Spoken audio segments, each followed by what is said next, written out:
Sí, perfecto. Bueno, señores, buenas tardes a todos. Muchas gracias por estar aquí conmigo para conversar un poco sobre un tema que nos apasiona bastante, que es la tecnología y la innovación en el mundo agropecuario.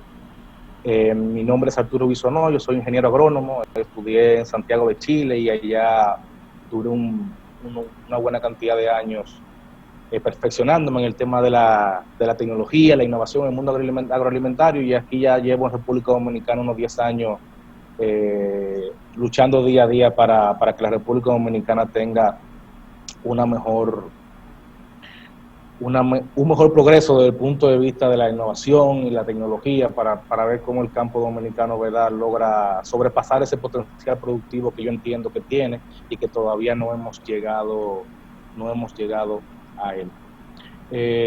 El tema que nos convoca hoy es la agricultura de precisión, ¿verdad? Desafíos y oportunidades en el agro latinoamericano. En un principio la conferencia era para solamente República Dominicana, pero tomando en cuenta la apertura que nos permite la aplicación y todo lo que conlleva el mundo digital, preferí ampliarlo para toda Latinoamérica. El desafío que tiene la agricultura de precisión y la tecnología, que es poder brindar al sector agroalimentario, a los grandes productores, a los medianos y sobre todo a los pequeños, ¿verdad?, esa posibilidad de poder aumentar significativamente lo que es la productividad por metro cuadrado, ya sea el cultivo que sea, pero con menos recursos, ¿verdad? Pero ¿qué más? Porque no solamente el producir más, el producir menos, también está el cómo, pero entremos un poquito a hablar, cosa que no voy a durar mucho tiempo hablando sobre el cambio climático, porque eso da para una conferencia completa, pero el cambio climático realmente ha llegado para quedarse, ¿verdad? Realmente ya dejó de ser una amenaza. Antes se hablaba mucho de qué pasaría cuando el cambio climático empiece a impactar, se hablaba mucho a futuro, pero ya hoy en día el cambio climático ya se ha convertido en una realidad, ¿verdad?, que ya llegó para quedarse. Entonces, para hablar en términos prácticos, cuando hablamos de cambio climático, yo quiero que nos enfoquemos en dos cosas fundamentales que son las que más afectan a la agricultura, que es la temperatura, ¿verdad?, y las lluvias.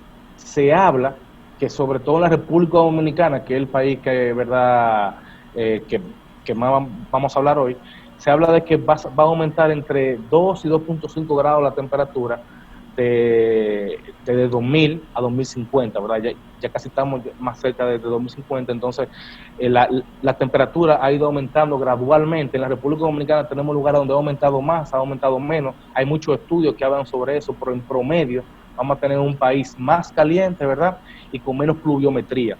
Eso es sumamente complejo, tomando en cuenta que tendremos un país más caliente, ¿verdad?, y con menos agua. Y esa es una realidad que no solamente tenemos en República Dominicana, quizás muchos de los países que están aquí presentes, los agrónomos, agricultores que están aquí presentes, se dan cuenta que realmente han presenciado una disminución progresiva de las lluvias y han presenciado también un aumento progresivo de las temperaturas. En República Dominicana tenemos el caso de que han bajado la cantidad de lluvias, pero cuando empieza a llover, llueve todo junto y se generan inundaciones, se genera saturación de agua en el suelo. Entonces realmente tenemos, por un lado, ¿verdad?, que a veces tenemos sequía prolongada, pero cuando son las lluvias prolongadas también es un gran problema. Entonces aquí tenemos esos dos problemas. Por un lado la sequía, que es regularmente estacional en la República Dominicana, y por otro lado las lluvias, que también son estacionales. Entonces, quédense con esos dos desafíos que tenemos desde el punto de vista productivo, que es la disminución de la cantidad de lluvias y el aumento de la temperatura. Sí, para eso tenemos un dispositivo de medición ¿Qué de consecuencias nos puede traer esto? frecuencia. Aquí hay 5 consecuencias desde el punto de vista Lo vamos a hacer productivo, en este ¿verdad?, momento, que podemos hablar, que es la que es disminución la de la oferta música hídrica, para ¿verdad? que Esa midan pérdida, la esa, densidad esa promedio pérdida de esa cemento entrada a la en este sequía momento. meteorológica, Estamos en ¿verdad?, el que nivel es, porque cuando hablamos de sequía hablamos de 4 de tipos de sequía. Hablamos de la sequía riesgo alto meteorológica, que es cuando y deja de llover. disminuyendo Hablamos de la por sequía hidrológica, ¿verdad?, que cuando 12, empieza ¿sí? a haber ausencia de aguas en las Listo, así presas, en las que cuencas, cambiamos en los alemanes canales. de lo La recomendable sequía para los agronómica, menores cuando a ya algo, empezamos a ¿sí? perder, Pero cuando los campos empiezan a dejar de tener esa capacidad, de tener su suelo capacidad de campo, ¿verdad? Y empiezan ya en punto más interpermanente, lo que impide, ¿verdad?, al cultivo poder hidratarse y poder cumplir sus funciones metabólicas, y eso claramente lleva a una disminución de lo que es la productividad, aumento de la demanda hídrica por el cultivo, no solamente la pérdida de cantidad de agua que se puede disponer al cultivo, sino también la cantidad de agua que empieza a demandar el cultivo. Entonces, por un lado, disminuye la cantidad, la oferta, y por otro lado, aumenta también la demanda, porque también aumenta la evapotranspiración. Entonces, realmente ahí tenemos dos problemas que son sumamente fundamentales. Nuevas condiciones de plaga, enfermedades, maleza. Es muy probable que el cambio climático genere nuevos hábitos de las plagas, de las malezas, de las enfermedades.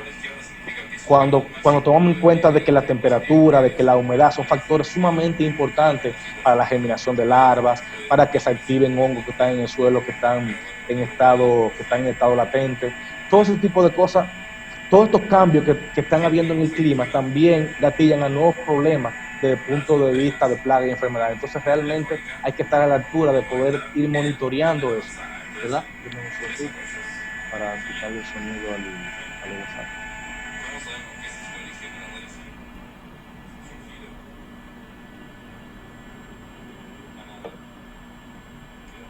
Bien, seguimos. Entonces, desde el punto de vista de las condiciones de plaga, es sumamente importante para la investigación, sobre todo, poder dar el seguimiento al cambio climático y cómo las plagas actuales van adaptándose al cambio climático y cómo pueden aparecer nuevas plagas. Los cambios en la acumulación de grados BRICS, eso es sumamente importante, sobre todo por la amplitud térmica del día, ¿verdad? Estas frutas que necesitan, sobre todo en países más templados, como Chile, por ejemplo, que la amplitud térmica de la temperatura caliente en el día y el frío en la mañana y en la noche le da pigmentación a frutas como la manzana. Entonces ahí hay que ir monitoreando también qué pasa con el punto de vista de la calidad, ¿verdad? Y los grados BRICS que son los que llaman al consumidor a consumir la fruta. Y las modificaciones de fenología, del estado fenológico de los cultivos. Vemos claros casos como, por ejemplo, en Chile de nuevo, que Chile es un país tan largo que a la medida que la temperatura va aumentando o va entrando o se va rompiendo antes el invierno, ¿verdad?, en agosto, vemos cómo se va desplazando la floración. Entonces automáticamente empiezan a modificarse la cantidad de horas frío. Entonces eso también genera problemas de cosecha. También pasa de que quizá nosotros en Constanza, en un momento dado, si el cambio climático aumenta mucho la temperatura, quizá habrá que modificar algunos hábitos de cultivo. Entonces realmente hay que tomar atención a eso.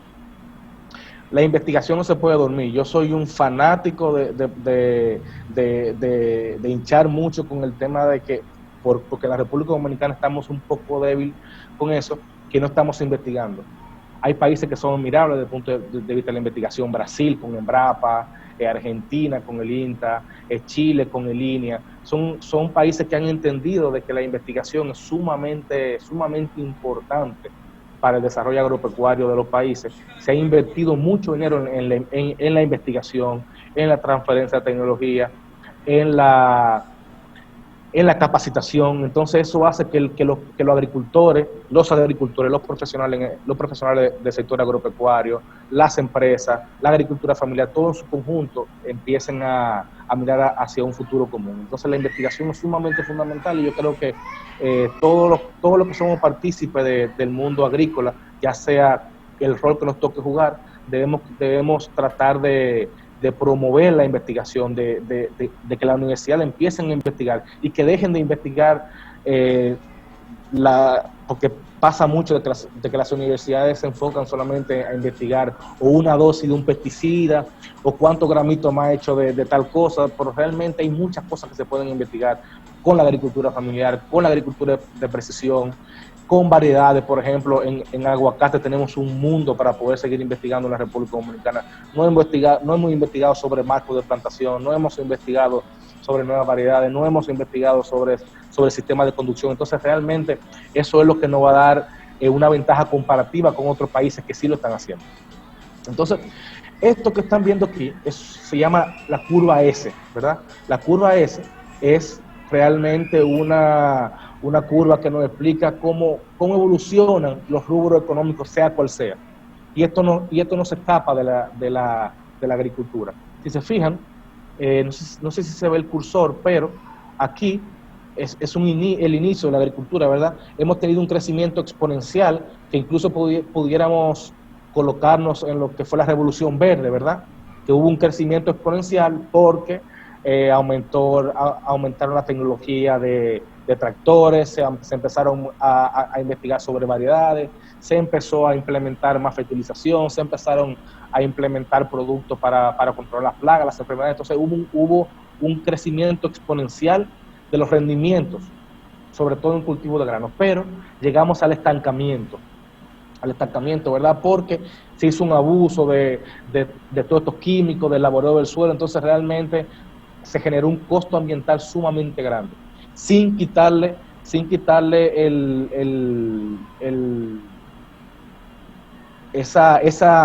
ese aporte que tuvo la Revolución Verde, de que realmente pudo alimentar mucha gente, porque realmente como se aumentaron la cantidad de alimentos porque aumentó la producción, realmente la gente se pudo alimentar, pero eso generó un costo ambiental muy grande. Entonces, ¿qué pasa en cualquier negocio, en cualquier rubro económico? Cuando llega el estancamiento, tenemos dos opciones: o decae, ¿verdad? Se genera el estancamiento, o hay crecimiento. Y eso, señores, es la innovación. La innovación es lo único que puede hacer de que pasemos del estancamiento a tener un pic de crecimiento mayor.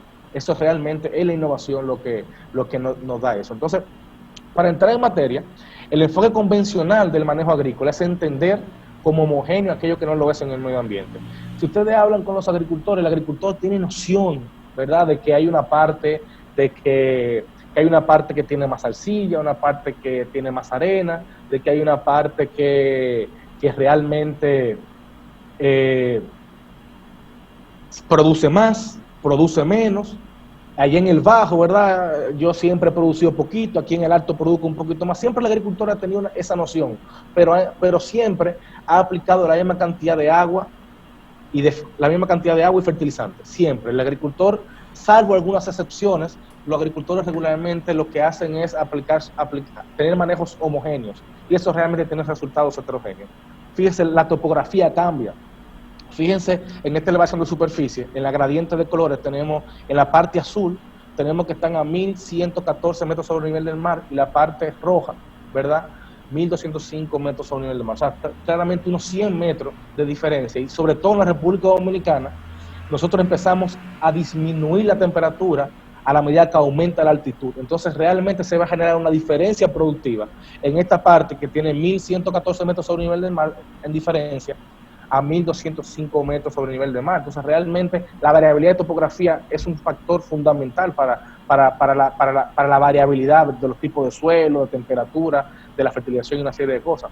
También el tipo de suelo. La República Dominicana y muchos de los países que nos acompañan son países que tienen suelos en su mayoría aluviales, ¿verdad? El suelo, lo que se le llama el aluvión, que son suelos que son el resultado del arrastre, de la sedimentación, del viento, de la falda de la loma, ¿verdad? Y se generan estos suelos en el valle, que son suelos muy heterogéneos y muy ricos en materia orgánica, pero con mucha variabilidad entre sí.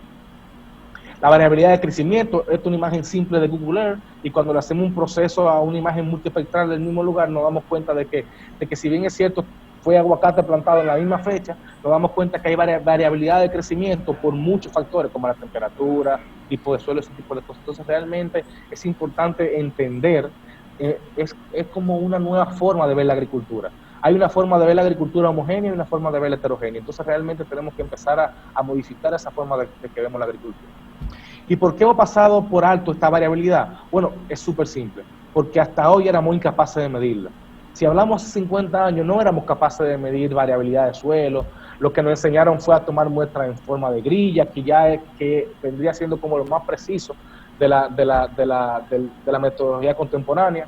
Hablamos de muestreo en zigzag, hablamos de simplemente muestreo al azar, pero realmente el problema que genera eso es la falta de representatividad que tiene la muestra. ¿Qué área representa una muestra foliar? ¿Qué área representa una muestra de suelo? Es un gran desafío, porque cuando yo tomo una muestra de suelo y obtengo resultados de laboratorio, me encuentro con que yo no puedo saber qué área representa. Representa la finca entera, representa una tarea, 2 tareas, 10 tareas. Es un desafío que tiene la agricultura convencional y que la agricultura de precisión llega, ¿verdad?, para poder combatir eso. Entonces, la agricultura de precisión fue el primer paso dirigido hacia la gestión de la variabilidad en la agricultura. Es el primer paso que se genera, ¿verdad?, desde el punto de vista tecnológico, desde el punto de vista estratégico, para poder empezar a medir, ¿verdad?, estos factores que afectan a la agricultura, que entendíamos que era homogéneo, pero realmente no lo son. Entonces, la agricultura convencional plantea un manejo homogéneo y resultados heterogéneos. Yo aplico la misma cantidad de agua, la misma cantidad de fertilizantes, pero en una parte produzco 5 toneladas y en otra parte produzco 10. La agricultura de precisión lo que plantea, ¿verdad?, es los manejos heterogéneos con resultados homogéneos. Yo aplico más agua, aplico más fertilizante, menos fertilizante en diferentes zonas, pero esta productividad se me va a homogeneizar. Voy a producir la misma cantidad en los sectores con más arena y menos arena, porque yo voy a saber dónde cambie, dónde empieza y dónde termina esa variabilidad, y la puedo manejar de forma distinta. Entonces, esa es la forma en que se debe entender la agricultura de precisión en sus aspectos más generales. ¿Cuál es el ciclo de la agricultura de precisión? Tiene 4 parámetros fundamentales que son los que generan mayor variabilidad, que es el suelo, que es la demanda de agua, ¿verdad?, que es el crecimiento de la planta y el clima. Estos 4 factores en su conjunto son los que podríamos decir que son, si hiciéramos una función de producción, estos serían los 4 factores más importantes para la productividad agrícola. Entonces, lo que buscamos midiendo la variabilidad de estos 4 factores es manejar el rendimiento y la calidad de nuestro producto. Entonces, lo primero en el ciclo de la agricultura de precisión es el diagnosticar la variabilidad, ¿verdad? Lo segundo es determinar cuáles son las zonas homogéneas de esa variabilidad, y lo tercero es el manejo diferenciado. Eso se convierte en un círculo vicioso. En algunos casos, por ejemplo, el suelo, la textura del suelo no cambia, entonces el mapa de suelo se hace solamente una vez, pero ya lo que son los manejos del clima, lo que son los estudios del clima, a través de estaciones meteorológicas, lo que son los estudios de crecimiento de los cultivos, factores de cobertura, mediciones de clorofila, son mediciones que se van tomando cíclicamente durante el proceso de cultivo, y eso va a depender claramente del cultivo. No es lo mismo hacer una medición de crecimiento en lechuga que hacerla en aguacate. Entonces es importante aquí diferenciar 2 factores fundamentales de la agricultura de precisión, que es la resolución espacial, ¿verdad?, que es el tamaño de la información mínima que estamos determinando, que estamos midiendo, y la resolución temporal, cada cuánto yo capto esa información. Les pongo ejemplo. Yo vuelo el dron, ¿verdad? Cada cuánto yo voy a volar el dron es la resolución temporal, y el tamaño del píxel, ¿verdad?, esa resolución mínima espacial, es cuando yo le hago el zoom a una foto en un sistema de información geográfica y se me desfigura la imagen en cuadritos. El tamaño de ese cuadrito vendría siendo el píxel. Y ese píxel va desde 2 centímetros con una máxima precisión de un dron hasta 10 metros con un satélite Sentinel, 30 metros Landsat y así. Entonces, la visión es, antes veíamos la agricultura como lo que nos permitía el ojo, y ahora la vemos en forma de mapas. Entonces, ese es el gran aporte que tiene la agricultura de precisión. Lo que yo le podría denominar la acción básica de la agricultura de precisión es la georreferenciación. Antes teníamos que ir con un topógrafo, recorrer la finca entera. Claramente para un deslinde, para vender, ese tipo de cosas, es importante hacerlo con un topógrafo, pero para georreferenciar una finca hoy en día, para el sentido de la agricultura de precisión, no es necesario hacerlo así. Hay muchas apps, como está Google Earth en la computadora, y como está, por ejemplo, Midemapas, que este es el ejemplo que yo pongo porque es el que más yo ocupo. Es una aplicación que gratuita, me permite tomar 4 puntos, y la pagada vale $2, y me permite a mí tomar todos los puntos que yo quiera. Entonces yo lo que hago es, si estoy en el lugar, yo tomo el punto donde estoy en el lugar, empiezo a recorrer la finca, voy tomando los puntos, y yo genero un mapa como este, y me lo envío al correo, y ya simplemente, ya yo tengo en mi computadora georreferenciada la finca. Y esa es la información básica para yo empezar a hacer agricultura de precisión, la georreferenciación, ¿verdad?, de la finca.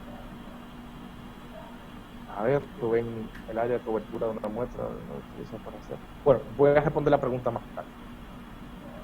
Entonces seguimos. En lo que yo más me he especializado es en el suelo. Realmente el suelo para mí, yo le doy una ponderación más alta desde el punto de vista productivo, porque la variabilidad de suelo realmente genera ciertos ventajas en algunos casos o ciertos problemas en otros que te pueden hacer aumentar la productividad o disminuirla. Entonces, medir la variabilidad de suelo yo creo que es de los aspectos más fundamentales que tiene la agricultura y es de los aspectos que menos se están ocupando. En muchas conversaciones, en algunos chats, por ejemplo, con agricultores de aguacate, me llama la atención que la mayoría de agricultores, no solamente en aguacate, sino en muchos cultivos, la mayoría de agricultores se enfocan solamente en el análisis químico y empiezan a encontrarle las causas de los problemas que hay en la finca, el análisis químico, sin haber hecho previamente una calicata. Para mí la calicata es la principal actividad agronómica que debe hacer un agricultor o un agrónomo. Automáticamente le toca manejar un proyecto agrícola. Eso es fundamental. Yo creo que es algo que es indispensable para uno entender qué va a pasar desde el momento cero en adelante cuando uno empieza un proyecto. Y esa es la práctica menos realizada en la agricultura, por lo menos dominicana.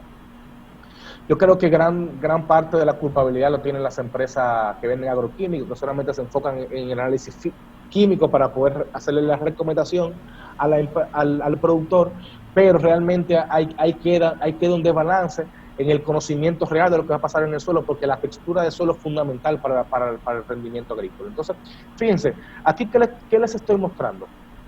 ¿Qué les estoy mostrando? Les estoy mostrando que no deja leer el texto. Hay un recuadro gris que no deja leer el texto. ¿Está arriba o está abajo ese recuadro, Rafael? Abajo.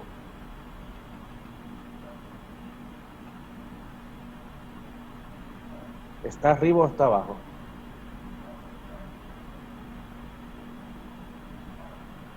Abajo. ¿Será este? Lo voy a mover ahí arriba, por si acaso. Bueno, voy a seguir.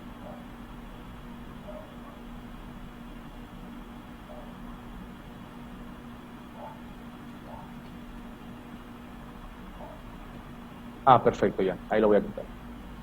Bien, entonces, aquí lo que están viendo, esa línea que ustedes ven de colores, es el paso de un sensor que mide conductividad electromagnética del suelo.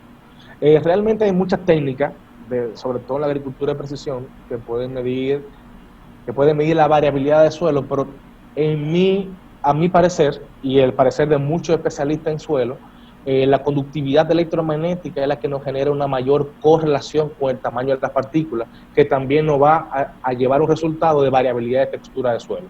Los cambios de colores que ustedes ven ahí son cambios de valores relativos de conductividad electromagnética, que me va a decir que las partículas más grandes son menos conductivas que las partículas más pequeñas, y por ende me va a generar una gradiente de colores que me permiten a mí identificar cuáles son los puntos donde yo voy a hacer mi calicata, donde voy a tomar mi muestra de suelo. Ese mapa interpolado, ¿verdad? Aquí me está diciendo, mira, la parte azul son lugares donde hay baja conductividad electromagnética y la parte roja son lugares donde hay alta conductividad electromagnética. La teoría y la investigación nos dice de que los lugares donde hay mayor conductividad electromagnética, las partículas de suelo son más pequeñas. Y los lugares donde hay menor conductividad, donde hay menor conductividad eléctrica son donde hay las partículas más grandes, porque son las que tienen menor superficie de contacto. Entonces, si yo hago mi distribución de calicatas en base a la variabilidad de conductividad electromagnética, es muy probable que yo logre tener una que yo logre poder entender dónde cambian los tipos de suelo en mi finca. Si se fijan aquí me voy a tomar voy a hacer referencia solamente a la calicata número 2, que es la que está abajo, y a la calicata número 15, que es la que está arriba. Cuando yo voy y hago una excavación en la calicata número 2, por ejemplo, si se fijan en la caracterización de la calicata, que es una caracterización sumamente específica, porque esto fue para un cultivo de uva de vino en Chile, si se fijan que en promedio tenemos una textura arcillosa.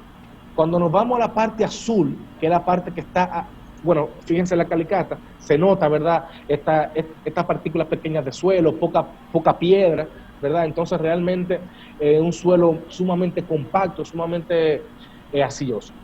Cuando nos vamos a la parte de arriba, ¿verdad?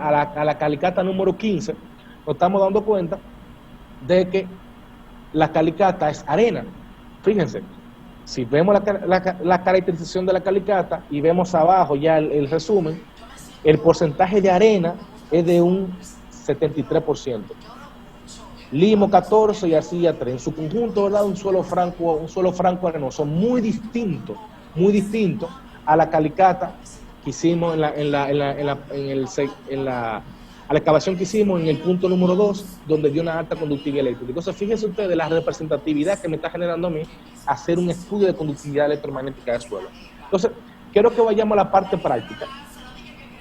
Y esto es un trabajo que hicimos en la Universidad de Zamorano, ¿verdad? Junto con estudiantes de Zamorano, que bueno, ahí hay algunos que están conectados en la conferencia, donde en la caja que ustedes ven ahí, hay un sensor que mide conductividad electromagnética, se lo enganchamos al tractor y ahí esa cosita blanca que está ahí es el GPS del sensor.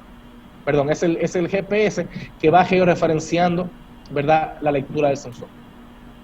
Nosotros pasamos el tractor por todas las hileras, ¿verdad?, de este cultivo de mango, que es una variedad Ken, que tiene más o menos 6 años de sembrado. Entonces, realmente no hay una variabilidad ni en fecha de siembra, ni hay una variabilidad en la variedad del mango. Tenemos esos dos datos constantes. Entonces, realmente, pasamos el sensor, ¿verdad?, y generamos un mapa como este. Enfóquese en el cuadrito que está arriba. Nosotros hicimos calicata, porque esto fue un estudio que hicimos de un día para otro. Nosotros vamos a evaluar, ¿verdad?, la calicata número 2, que es esta, y la calicata número 4, que es esta. En una hectárea, yo tenía el miedo de que la variabilidad no sea tan grande y que el estudio no fuera tan preciso y que mi conferencia para los estudiantes al otro día no tuviera mucho sentido, porque nosotros realmente, cuando me plantearon evaluar esto, pensamos que íbamos a hacer más hectáreas, al final solamente pudimos hacer una hectárea. Entonces realmente era un desafío encontrar variabilidad en 16 tareas de tierra o en una hectárea, que regularmente mientras mayor cantidad de tierra tenemos. ¿Se escucha mi voz? Respóndame, por favor. ¿Se está escuchando mi voz? Perfecto, sigue.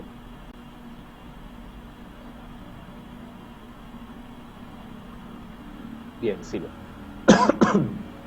Voy a tomar un poquito de agua. Entonces, nosotros hicimos 2 calicatas. La calicata número 2 y la calicata número 4, que eran los 2 sectores dentro de esa hectárea que nos arrojaba una variabilidad de conductividad eléctrica mucho más elevada. Entonces, nosotros fuimos, aquí están esas 2 calicatas, calicata número 2 y la calicata número 4. Entonces partimos a hacer la excavación. Menos mal tenían retroexcavador en la universidad, porque si no hubo que hacerla con pico y pala. Aquí están los estudiantes de Zamorano, todos dominicanos, excelente universidad y excelentes profesionales. Y aquí nos damos cuenta que en la calicata número 2, ¿verdad?, los estudiantes hicieron su caracterización rápida, ¿verdad?, y nos da que en promedio es un suelo franco arcilloso. Fíjense en esto, que es sumamente interesante. Este es el tamaño de los árboles de mango en un suelo con poca oxigenación, ¿verdad?, un suelo arcilloso, donde regularmente el mango no se le da muy bien. Fíjense, vamos a la parte azul, donde hay una mayor cantidad de arena. Si se fijan, tenemos hasta los 50 centímetros, un suelo franco arenoso. Y cuando vamos a ver el crecimiento del mango ahí, fíjense, esto es sumamente importante verlo, porque es como un ejemplo perfecto de lo que significa la variabilidad de suelo en una producción agrícola. Voy a volver. Arcilla, crecimiento bajo. Nos vamos al otro extremo. Arena, buen crecimiento. Planta aplastada en la misma fecha, ¿verdad?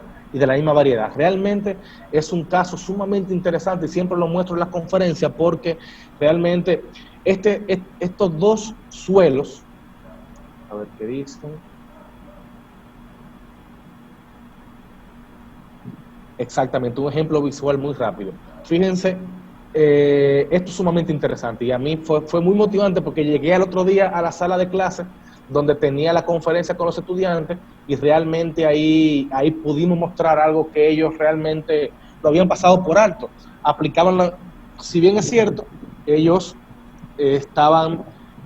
a los estudiantes les toca hacer los manejos en esos sectores y los estudiantes eran lo que fertilizaban, lo que hacían varios manejos ahí, entonces realmente se dieron cuenta de que no era fortuito, ¿verdad?, esa diferencia de crecimiento, sino que tenía mucho que ver con el suelo. Entonces, ahí les muestro un ejemplo interesante. Señores, no se nota bien arriba. Yo les voy a explicar.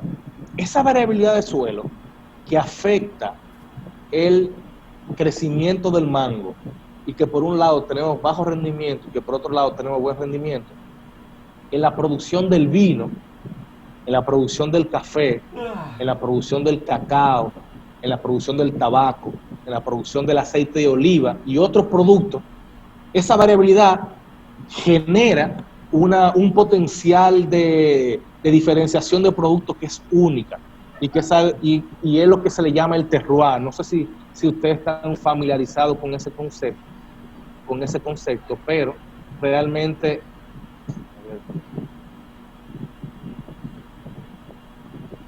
espérenme, por favor, no escriban ahora, porque me sale cuando me están escribiendo para que vayamos a las preguntas y a los comentarios al final. Entonces, fíjense en algo. Esta variabilidad de suelo es lo que hace que una misma finca de uva plantada de Cabernet Sauvignon genere una botella por un lado de $5 y por otro lado de $20. Esa variabilidad de suelo genera, ¿verdad?, al final una piel de la uva un poquito más gruesa, menos gruesa, más pigmento, menos pigmento, lo que también se va a la copa de vino. Cuando empezamos a catar estas dos copas de vino, ¿verdad?, de una uva que fue plantada en la misma fecha, de una uva que es de la misma variedad, pero en suelo distinto, nos damos cuenta que el vino tiene más cuerpo, menos cuerpo, es más ácido, menos ácido, más ligero, o sea, astringente, o sea, son muchas las características que entrega el suelo a una botella de vino, son muchas las características que entrega el suelo a un café. Aquí le pongo el caso, por ejemplo, aquí yo tengo dos cafés de uno de mis cafés preferidos de Monte Alegre, de República Dominicana. Fíjense, este es un café de Cerro Prieto, en Juan Calito. Es una finca de esta empresa, ¿verdad? Monte Alegre se llama, que se llama Cerro Prieto. Y tienen otro café que proviene de la finca de La Laguna. Son dos cafés de la misma variedad, son dos cafés que pueden ser que tengan la misma fecha o un poquito diferente en tiempo, pero realmente son dos cafés que si nosotros se los damos a probar a un catador, una taza de esta y una taza de esta, van a ser cafés distintos. ¿Y por qué van a ser cafés distintos? Porque las condiciones de suelo, de clima, de topografía, de altitud, van a ser distintas. Entonces, no solamente la variabilidad es un factor negativo en la productividad, también es un factor diferenciador, depende si queremos buscar valor agregado al producto o solamente productividad. Entonces, la agricultura de precisión te ayuda a ti a disminuir los costos, te ayuda a ti a aumentar la productividad y te ayuda también a diferenciar la calidad y a diferenciar el producto. Esto vendría siendo como una denominación de origen, pero mucho más reducida. Estamos hablando de terroir, ¿verdad? De estas diferencias que se generan en un pequeño valle, en una finca, que te hacen que un producto sea único. Es posible que esta empresa genere el 80% de las botellas de vino de $5 y el 20% sean botellas de vino que valen $20 o $200. Y ese 20% es un suelo único, pero la agricultura de precisión te da la posibilidad de tú poder llegar realmente a conocer esa parte del suelo que es única. Entonces, fíjense, aquí les voy a mostrar un caso interesante de Chile. Bueno. Aquí está, este es don Natanael, un productor de vino de Chile, un productor de 1,5 hectáreas, un productor que toda su vida plantó uva, sembrar no, plantar, es importante hacer esa diferenciación. Plantó esos parronales de uva hace mucho tiempo y vendía su uva, ¿verdad?, a granel. Se la vendía a diferentes casas que hacían vino de muy buena calidad. Y don Natanael, gracias a algunos proyectos del INDAP en Chile y de la CNR, Comisión Nacional de Riego, se pudo aprovechar, ¿verdad?, y poder aplicar tecnología a su viñedo y a su bodega, y es un productor que hoy día está produciendo vino casi de exportación. Entonces, realmente muy interesante lo que van a ver. Fíjense, esta es su finca. Se fijan, hay una topografía interesante, que podemos ver algo así como esto. Si se fijan, una parte alta y una parte baja. La uva que está plantada en esta parte de aquí va a ser muy distinta a la uva que está plantada en esta parte de aquí. Y eso es importante entenderlo. Entonces, si se fijan, si nosotros pudiéramos hacer un mapa de suelo de esta finca, podríamos encontrar algo como este. En las partes altas, ¿verdad?, suelo más pesado, y en las partes bajas suelo un poquito más liviano. Entonces realmente, y si queremos diferenciar esto, deberíamos ir y tomar una muestra de uva en los diferentes tipos de suelo, y nos encontraríamos con que el productor podría diferenciar por barrica, incluso podría diferenciar las diferentes uvas que hay dentro de la finca y generar realmente una botella de vino única en su clase por las condiciones agroecológicas que se están dando. Para el tabaco, por ejemplo, que es algo sumamente interesante para la República Dominicana, aquí tenemos un trabajo que se hizo en una de las fincas de Arturo Fuente, ¿verdad? Arturo Fuente, uno de los mejores productores de tabaco, no solamente de República Dominicana, sino del mundo, un rockstar del tabaco, con su principal marca que levantaron la mano. Vamos a hacer el conversatorio en un ratito. Si se fijan, Arturo Fuente, con su marca Opus X, esta marca que ustedes ven aquí abajo, Opus X, señores, es uno de los cigarros más premiados del mundo. Realmente un tabaco, para nosotros los que somos amantes de fumar tabaco, ¿verdad?, es una delicia. Y de la finca que sale este tabaco, ¿verdad?, es una finca, no voy a decir su ubicación, pero realmente es una finca muy bonita, muy interesante.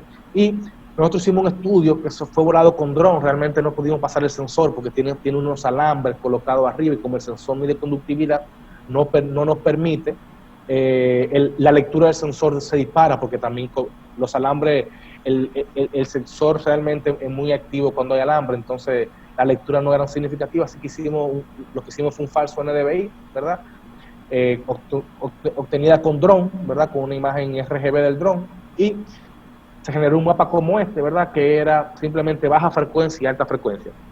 Y en base a eso, nosotros lo que hicimos fue medir los puntos donde había mayor variabilidad, ¿verdad?, a suelo desnudo.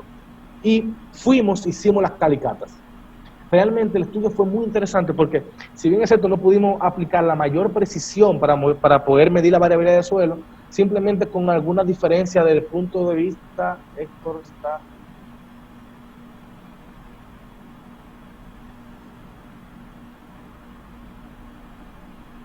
Héctor.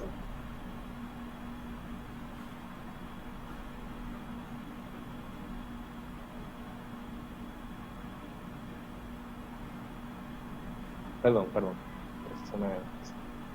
Ahorita les voy a dar la palabra a la gente que va preguntando para que vayamos conversando. Entonces, fíjense, aquí tenemos este lugar en la calicata número 25, ¿verdad?, donde vemos que tenemos una textura franco-arenosa. Incluso se ve, ¿verdad?, a simple vista se logra detectar que es arena.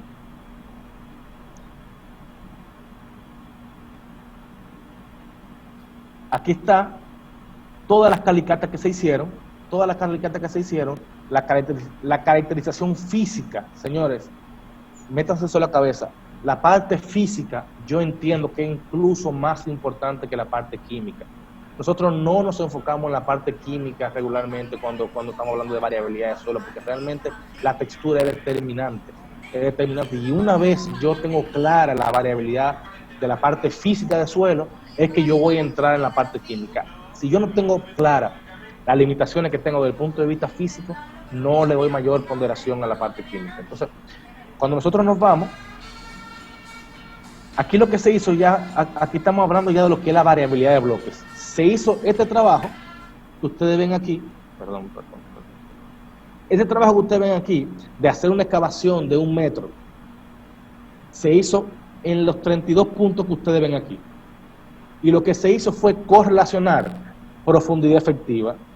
Se correlacionó profundidad efectiva, textura, estructura y una serie de parámetros, la capacidad de retención de agua, a punto en básicamente permanente, la capacidad de campo, la capacidad estanque del suelo, todo eso se correlaciona y se generan bloques homogéneos de suelo.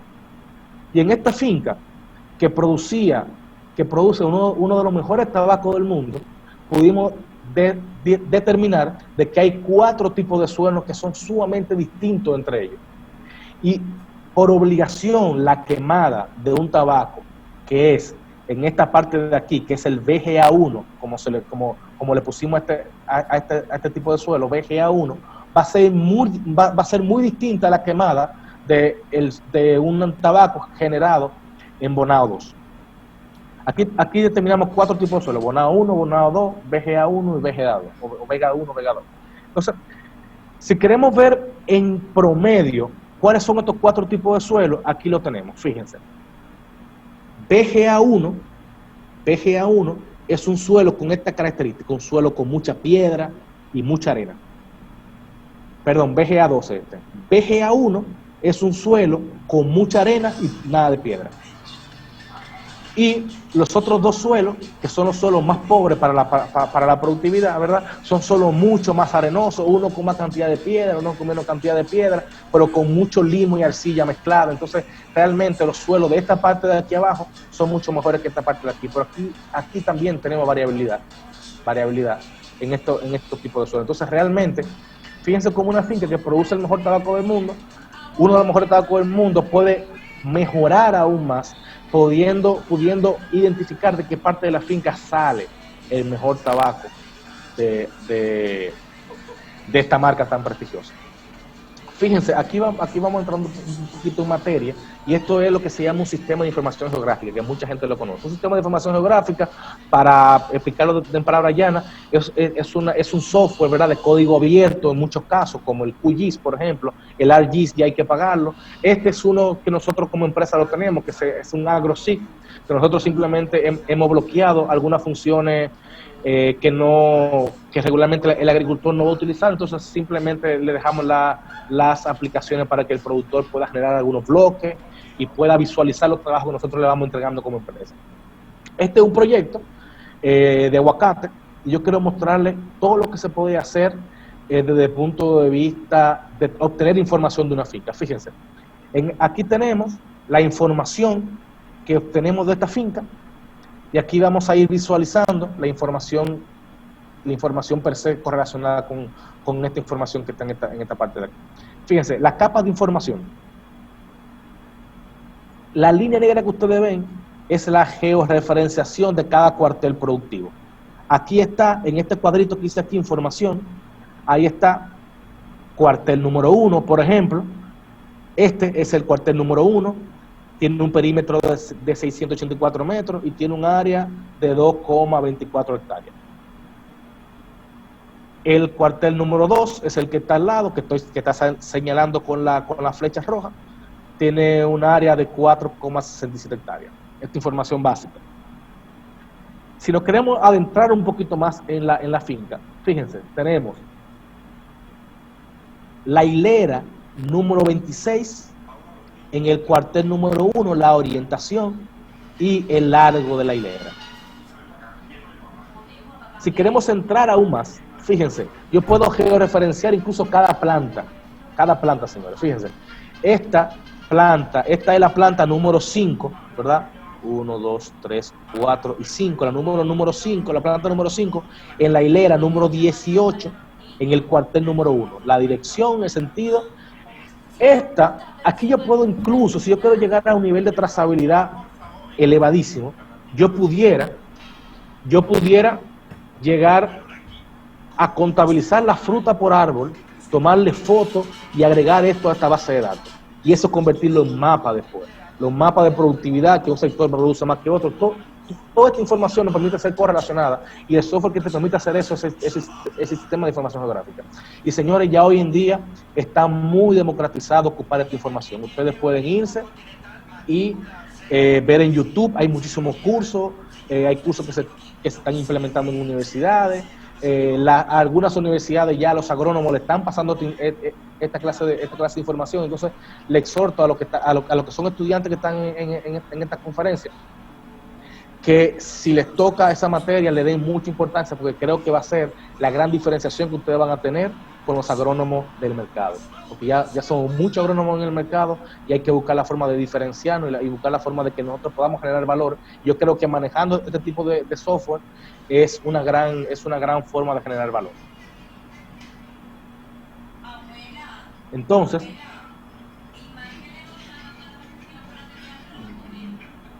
aquí está. Entonces, fíjense, otra herramienta importantísima es lo que se llama el NDVI.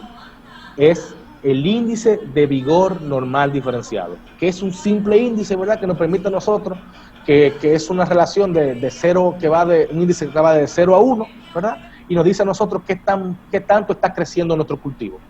Y se lo voy a mostrar de una manera se lo voy a mostrar de una manera sumamente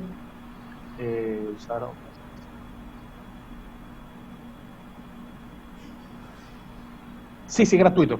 Esa parte la podemos ver en un momento. Fíjense, les voy a explicar el NDVI para que lo puedan entender sin ningún problema. Vamos a hacer un zoom, ¿verdad?, en una de las partes aquí. Fíjense, la parte roja, la parte café, es la parte donde hay menor crecimiento, donde hay un menor índice de NDVI, que está cercano esa parte está cercano al 0. Y el color verde es la zona donde hay buen crecimiento y está más cercano al 1. Esta es una gradiente de colores que representa el nivel de crecimiento, ¿verdad?, que le llamamos índice de vigor normal diferenciado. Cuando yo le quito la imagen del NDVI y solamente dejo la imagen de satélite, fíjense que hay 2 plantas muertas. Entonces, lo que hace el sensor es poder determinar cuáles son las zonas donde no hay crecimiento, donde hay poco crecimiento, donde hay mucho crecimiento. ¿Se fijan? Estos 2 puntos café, cuando quitamos esa imagen y vemos la imagen de satélite, vemos 2 plantas muertas. Esto es desde el punto de vista logístico, desde el punto de vista de gestión de operaciones, sumamente interesante. Imagínense manejar una finca de 100 hectáreas y tener que recoger la finca para poder encontrar las plantas muertas, o los sectores que tienen poco crecimiento, o los sectores que ese poco crecimiento son porque se han tapado los goteros del sistema de riego, porque las plagas están atacando un sector de la finca. Entonces hay una forma sumamente interesante de poder conocer eso, que es a través del índice de vigor normal diferenciado. Hay otros índices, está el SABI, WABI, está el factor de cobertura, está el índice de área foliar, están las mediciones de clorofila. Hay muchos índices que ya nos permiten a nosotros poder determinar de cierta forma, ¿verdad?, cuál es el nivel de crecimiento que tiene una finca. Y eso es sumamente interesante para nosotros poder realizar manejos. Y volviendo al inicio de la conferencia, realizar manejos heterogéneos versus los manejos homogéneos. Si yo como agrónomo llego a una finca y veo que hay una parte que está siendo afectado por arañitas rojas y yo hago una aplicación reactiva, ¿verdad?, o sea, una aplicación que no es preventiva, sino estoy haciendo una aplicación para eliminar el problema en toda la finca, siendo que solamente un 15% de la finca tiene el problema, realmente estoy siendo irresponsable como agrónomo. Estoy siendo irresponsable como técnico de una agroquímica, porque realmente estoy haciendo malgastar dinero al productor, y ese es el problema cuando el agricultor no logra ajustar sus costos en base a las necesidades o en base a las buenas decisiones. Entonces, nada, Esto es la conferencia que yo tenía preparada para ustedes.